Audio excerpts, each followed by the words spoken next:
All right, so we're diving into The Anti-Planner today. Oh, this should be fun. It's by Danny Donovan, and it's packed with like really unique strategies for dealing with procrastination.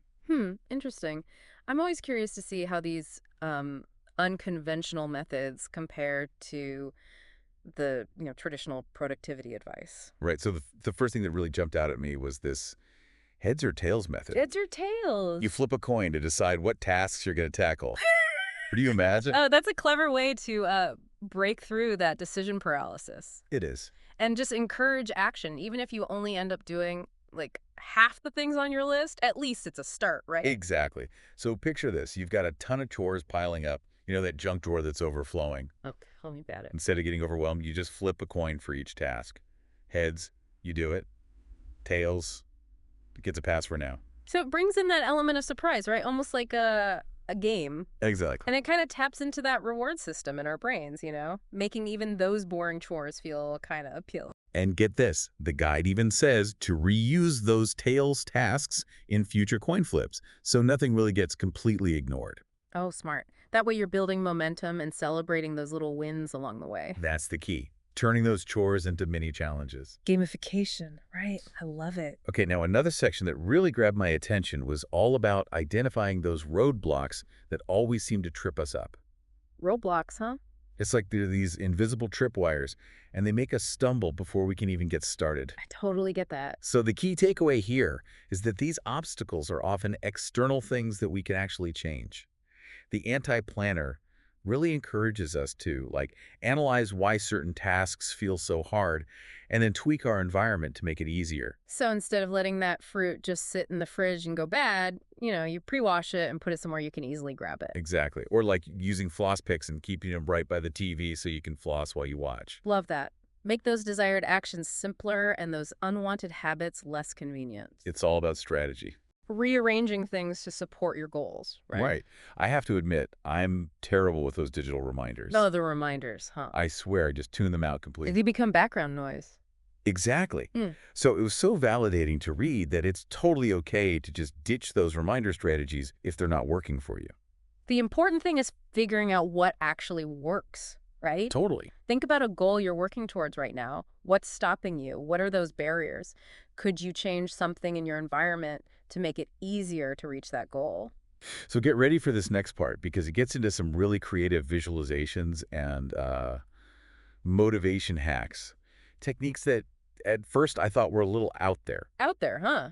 Okay, I'm intrigued. This one's called procrastination hit list. Procrastination hit list. It's where you visualize those dreaded tasks as cartoon villains, Cartoon villain. and then you symbolically conquer them. The book even has templates for making wanted posters for each task. So it's like turning your to-do list into a comic book battle, right? Exactly.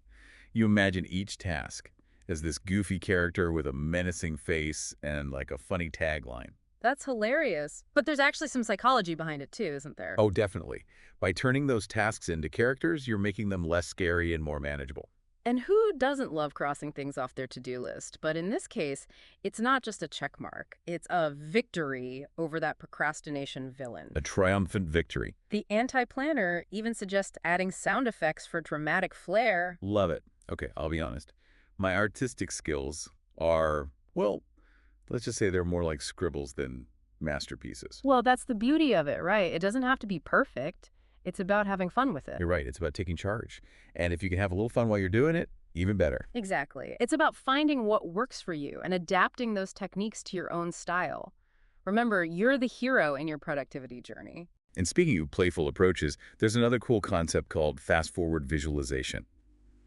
Have you ever imagined yourself just effortlessly gliding through the steps of a task until you reach the very end? Oh, I love that. That's such a great way to address that fear of the unknown that often keeps us stuck. Right. You break down that big, scary task into smaller steps, and you can actually see yourself reaching the finish line. It's like watching a time-lapse video of your future self getting it all done. Exactly. And by visualizing success, you're also managing those expectations about how much time and effort it'll actually take, It's like a mental rehearsal. prepping you for action. Reducing anxiety. Okay, now let's talk about prioritization and breaking down tasks. The anti-planner introduces these ideas of task breakdown and half-ass it. And, well, these really resonated with my inner perfectionist. I think we all have that inner perfectionist lurking somewhere. Right. It's so liberating to acknowledge that we don't always have to strive for perfection. Sometimes good enough really is enough, especially when you're tackling those big, overwhelming projects, especially those projects that just seem to go on forever. The guide uses a great example to illustrate this concept. It breaks down the process of creating the anti-planner itself, Yeah. right? Yeah. And it shows how they separated those essential components from the optional ones. So it's encouraging us to really prioritize those must-haves over the nice-to-haves. Shifting our focus from those overwhelming ideals to actions we can actually achieve. Love that. I'm so guilty of getting caught up in the pursuit of perfection. Oh, we all do it. But I'm starting to see that it can actually be the biggest roadblock to getting things done. Think about a project you've been putting off. What are the absolute essentials? What's the bare minimum you need to do to consider it done? Just focus on those, and remember, progress is key, not perfection. That's such good advice. Okay, the last section we'll explore today is all about taming those distractions and setting realistic expectations. Distractions are everywhere, aren't they? They really are, Yeah. lurking around every corner, just waiting to grab our attention. The anti-planner provides this awesome tool called a distractions list Ooh, a distractions list. to help us pinpoint those time wasters and figure out how to deal with them. I love that idea. Write it all down, and then you can strategize. My list is embarrassingly long, from social media to, like, the sudden urge to reorganize my entire desk when I have a deadline looming. We've all been there. The important thing is to be honest about what those triggers are, right? Once we know what they are, then we can start brainstorming solutions. Exactly. Figure out what works for you. The book even has a handy table filled with practical tips for tackling those distractions, from rearranging apps on your phone to setting boundaries with, those chatty coworkers. Oh, the chatty coworkers, always a challenge. Right. It emphasizes that we need to personalize those strategies to fit our own needs and work styles. There's no one-size-fits-all solution. Exactly. It's all about experimenting and figuring out what works best for you. Welcome back to our exploration of the anti-planner. We've already uncovered some really innovative techniques for tackling procrastination, but there's still so much more to uncover. I'm ready for more. One concept that really caught my eye was the fortune teller. The fortune teller. It's like a blast from the past. Oh, I remember those. Remember those folded paper creations we used to make as kids? Of course. Well, the anti-planner turns it into a productivity tool. No way. That's amazing. It's brilliant. You write down your tasks, fold the fortune teller according to the instructions, and then, let your fingers do the choosing, guided by colors, numbers, anticipation. So it's like a choose-your-own-adventure for your to-do list. Exactly. That's such a fun way to break free from overthinking. It's like injecting some lightheartedness into the whole productivity thing, It's like tricking our brains into getting things done by turning it into a game. Exactly. Now, for those who prefer a more analytical approach, the anti-planner also offers a unique take on the classic pros and cons list. The pros and cons list. How do you make that more interesting? Right.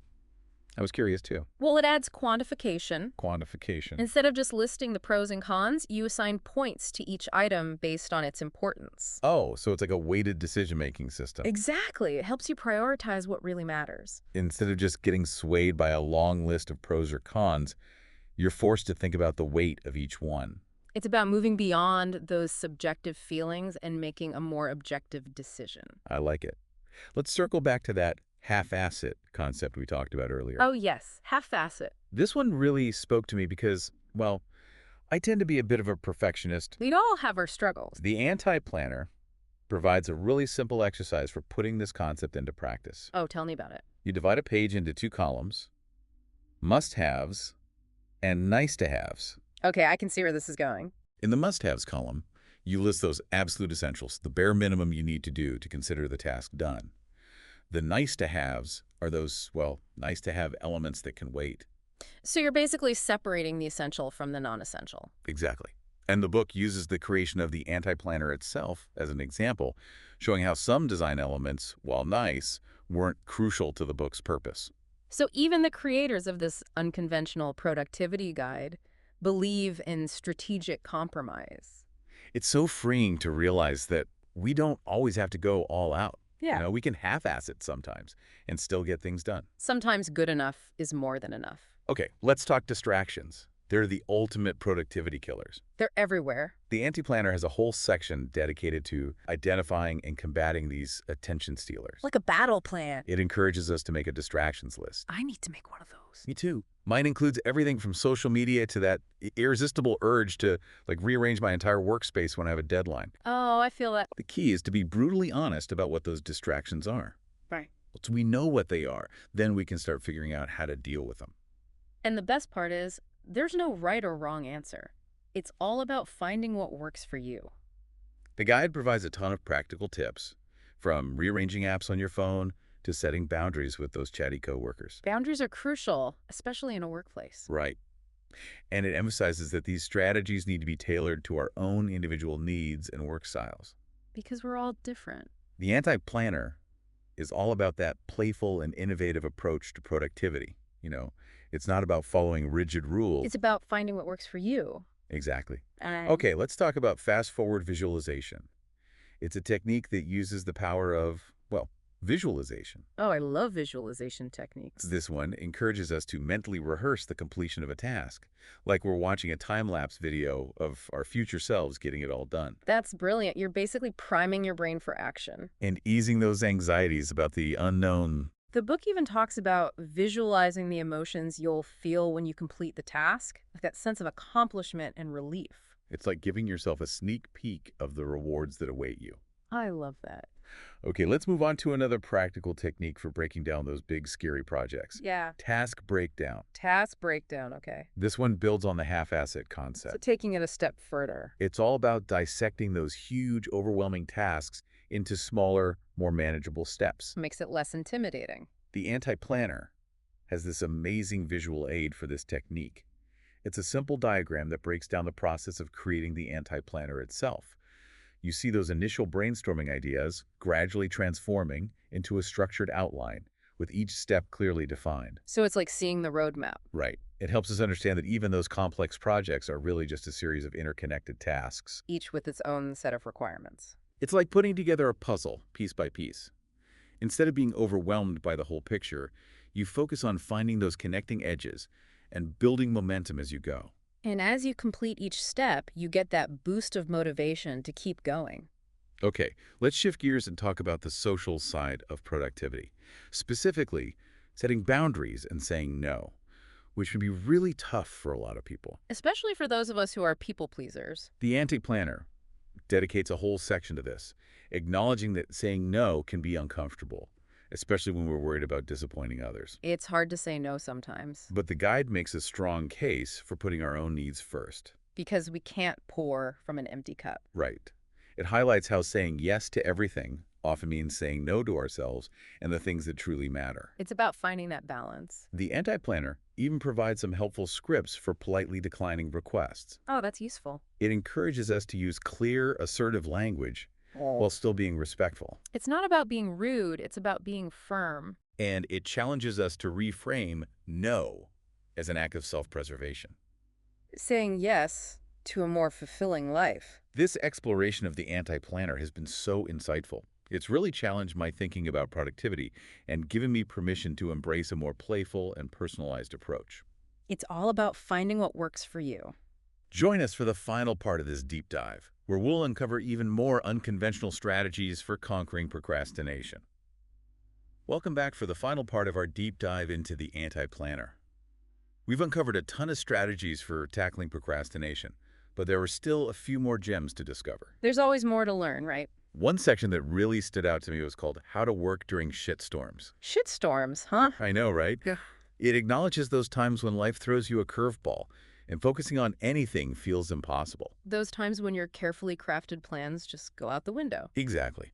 So how does the anti-planner suggest we navigate these, shitstorms? It provides a helpful exercise in the form of a flowchart. A flowchart. It guides you through a series of questions to assess your current mental and emotional state. So it's like a diagnostic tool for your productivity struggles. Exactly. It helps you pinpoint the specific task that's giving you trouble, why it's so difficult, and how you're feeling about it. By acknowledging those factors, you can create a more realistic plan, right? One that actually works for you in that moment. And the book really emphasizes self-care during those tough times. It's so easy to forget about self-care when you're feeling overwhelmed. It gives you permission to rest, recharge, and put your well-being first. Because sometimes that's the most productive thing you can do. Absolutely. Sometimes self-care means adjusting your goals, delegating tasks, or even just saying no to things that aren't serving you right now. It's recognizing that taking a step back to weather the storm is often the best approach. Sometimes you need to retreat to regroup. Okay, let's talk about a concept that's often missing from traditional productivity advice. Self-compassion. Self-compassion is so important, yet so often overlooked. It's easy to get caught up in achieving and forget to be kind to ourselves along the way. We're often our own worst critics, The Anti-Planner has a whole section dedicated to cultivating self-compassion. which is so refreshing to see. It encourages us to treat ourselves with the same kindness and understanding we would offer a close friend. Because we all deserve that kindness, don't we? The guide even has an exercise called Self-Compassion Pep Talk. Tell me more about that. You think of a situation that's causing you stress or anxiety, and then imagine offering words of comfort and encouragement to a friend going through the same thing. So you're basically shifting your perspective and silencing that inner critic. It's about recognizing that setbacks and failures are normal We're all human, and that our worth isn't tied to our where accomplishments. value comes from within. Okay, let's talk about the importance of celebrating small victories. Oh, I love celebrating wins, no matter how small. It's so easy to focus on those big goals and overlook the progress we make along the way. Those little steps add up. The Anti-Planner introduces this fun idea called a small wins trophy shelf. A trophy shelf. I love it. It's a visual representation of your achievements, big and small. So it's like a virtual trophy case for all those everyday triumphs. Exactly. It could be anything from finally tackling that pile of laundry to choosing a home-cooked meal instead of takeout. Or completing a challenging workout. The act of recognizing and recording these small wins reinforces those positive behaviors, right? It keeps you motivated and helps you build momentum. This deep dive into the Anti-Planner has been so eye-opening. It's given us a whole new perspective on productivity. It's challenged me to embrace a more playful, compassionate, and individualized approach. It's about finding what works for you and celebrating those wins along the way. As we wrap up our exploration of the Anti-Planner, let's recap the key takeaways for our listeners. All right, so here are 10 actionable strategies you can implement today to conquer procrastination. Number 1, embrace the element of chance with the heads or tails method. Flip a coin to break through that decision paralysis and inject some fun into your to-do list. Number 2, manipulate your environment to support your goals. Make those desired actions easier and those unwanted habits less appealing. Number 3, visualize your way to success.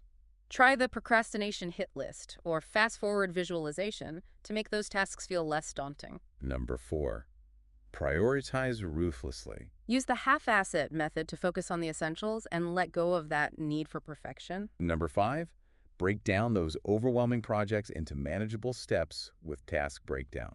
Remember, progress over perfection. Number 6, tackle those distractions head-on. Create a distractions list to pinpoint your triggers and develop personalized strategies for dealing with them. Number 7, embrace the unexpected with the fortune teller technique. Let go of overthinking and let a little bit of whimsy guide your decision-making. Number 8, quantify your choices. Enhance your pros and cons list by assigning points to each item, making it a weighted decision-making tool. Number 9, practice self-compassion. Treat yourself with kindness, understanding, and grace. And finally, number 10, celebrate those small wins. Create a small wins trophy shelf to acknowledge and appreciate all those everyday triumphs that contribute to your overall progress. We hope these unconventional strategies from the Anti-Planner inspire you to approach productivity in a new light. It's about finding what works for you, embracing your unique style, and celebrating every step of the journey. Remember, the journey is just as important as the destination. Until next time, happy anti-planning.